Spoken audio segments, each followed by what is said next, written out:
தேவனால் பயன்படுத்தப்பட்ட பாத்திரம். அவர் இயேசு கிறிஸ்து. பெருகவும் நான் சிறுகவும் வேண்டும். யோவான் 3:30. தலைப்பு: இதயம் திறந்தால் இயேசுவை காணலாம். இன்றைய தேவ மனிதன் H.A. கிருஷ்ணபிள்ளை.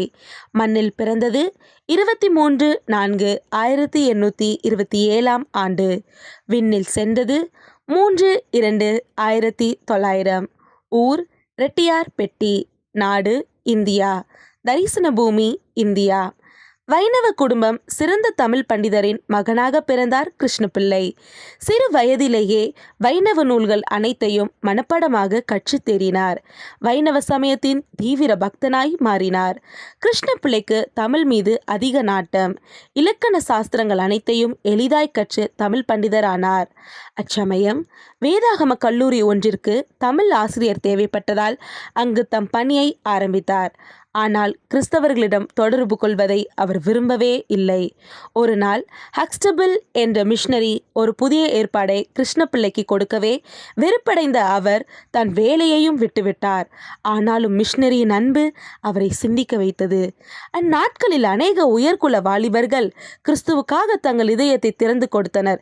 அவர்களில் தனக்கோடி ராஜு என்பவரும் ஒருவர். அவர் கிருஷ்ணபிள்ளைக்கு கிறிஸ்துவின் அன்பை தெள்ளத் தெளிவாக எடுத்து கூறினார்.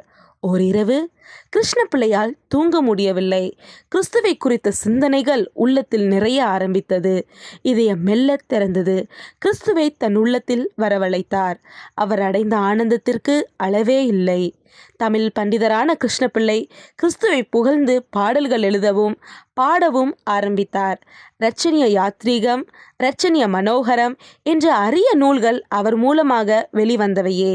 மாபெரும் மிஷனரிகளான சர்ஜென்ட் வாக்கர், ஏமி கார்மைக்கல் மற்றும் பலருக்கு தமிழ் கற்றுக் கொடுத்த இவர் 1900 ஆண்டு இதே நாள் பிப்ரவரி 3 என்றும் இறைவனை புகழ்ந்து பாட விண்ணகம் சென்றார்.